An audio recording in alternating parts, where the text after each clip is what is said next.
Bonjour, Christian Tremblay, bienvenue dans ma cuisine. Aujourd'hui, on se prépare une petite sauce marinara. Rien encore de bien compliqué, mais une sauce qui est super goûteuse parce que on utilise des ingrédients de qualité. Puis, je vais prendre 30 secondes pour parler de ça. Euh, des sauces comme ça, c'est des sauces qui sont simples, qui ont peu d'ingrédients. Et puis, l'important, c'est d'utiliser des ingrédients qui sont de très bonne qualité. Si vous utilisez évidemment de la tomate la moins chère que vous pouvez acheter au marché, ben ça va donner un résultat so-so. Moi, j'utilise de la passata.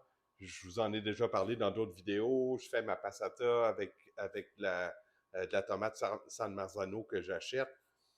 Je vous recommande fortement de faire la même chose.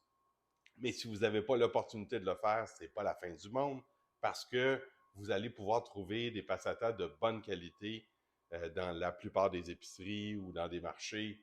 Donc, utilisez une bonne qualité. Donc, nos ingrédients, nous prenons de la passata, évidemment, de l'huile d'olive, un oignon, carottes, de l'ail, de l'origan séché et du basilic frais. Ça va être une recette qui va prendre encore quelques minutes à préparer, puis ensuite, on va laisser mijoter le temps que les saveurs se connaissent, fassent connaissance, puis se marient ensemble correctement. Puis en même temps, ce qu'on veut, c'est d'avoir un peu une réduction au niveau du liquide qu'il y a dans la tomate pour donner une belle consistance à notre sauce. Donc, on passe à la cuisinière, puis on se prépare une vraie belle sauce marinara. Donc, on commence notre sauce marinara. Tout d'abord, l'huile d'olive.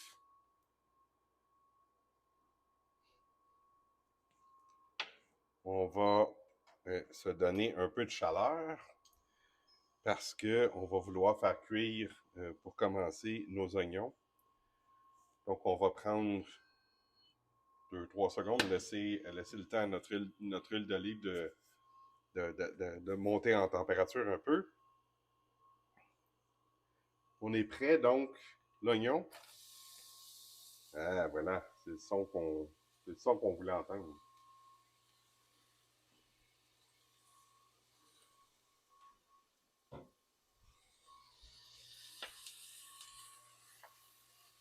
Puis là, je veux pas faire des oignons caramélisés. Ce que je veux, c'est amener les oignons à être translucides, qu'on dit, un peu. La carotte.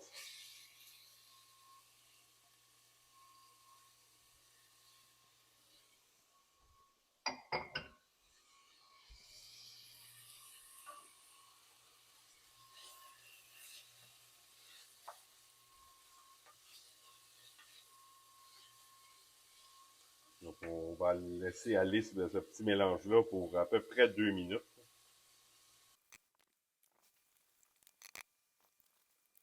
Alors, à ce moment-ci, on est prêt à ajouter l'ail. Puis, vous remarquez que je n'ai pas mis l'ail au début. Puis, il y a une bonne raison pour ça.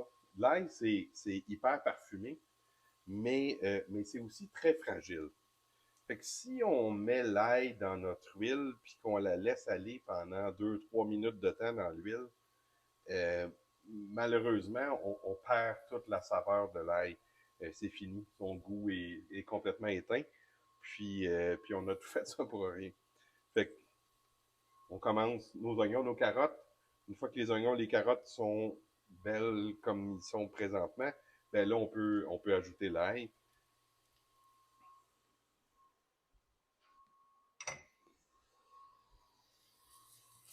Puis là, ce qu'on veut,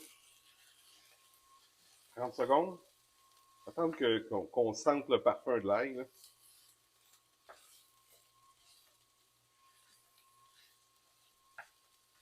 Et voilà, je suis rendu là. On va ajouter l'origan séché.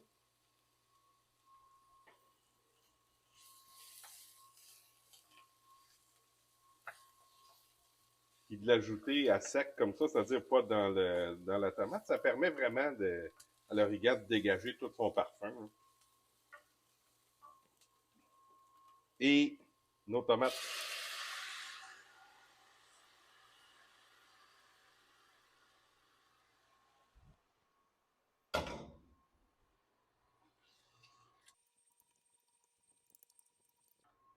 On va mettre un peu de sel au goût.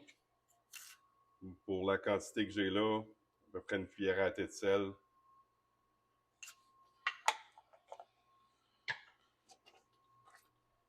Puis on va amener ça à ébullition, douce.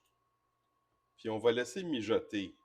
Là, tantôt, je vous ai parlé de basilic. Puis là, vous dites probablement il a oublié son basilic. Ben non, il l'a pas oublié. Basilic, c'est un peu comme l'ail finalement. Hein?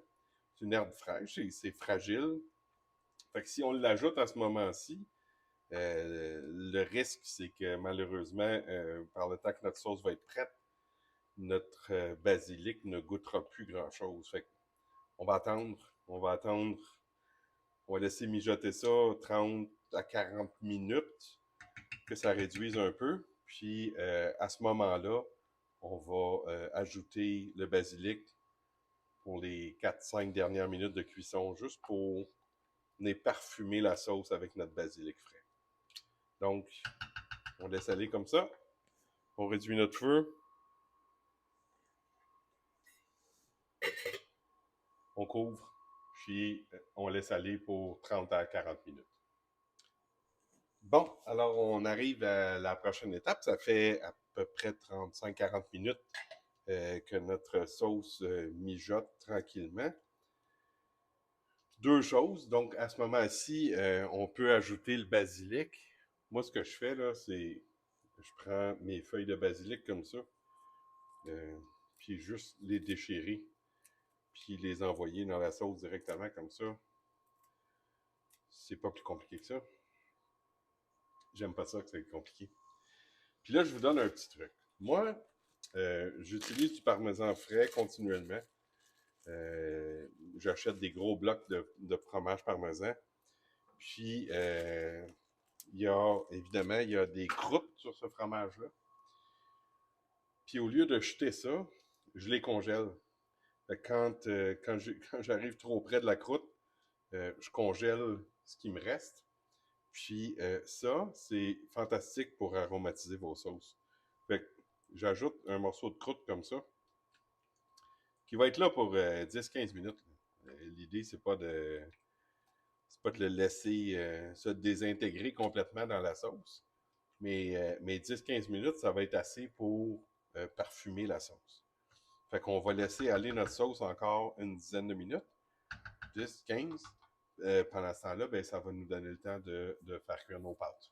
Alors, on se retrouve une fois que les pâtes sont prêtes.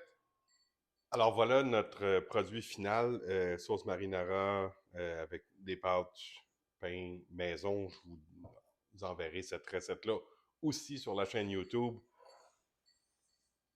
Ça, là, moi, je vous le dis, là, ça goûte le bonheur. Bon appétit.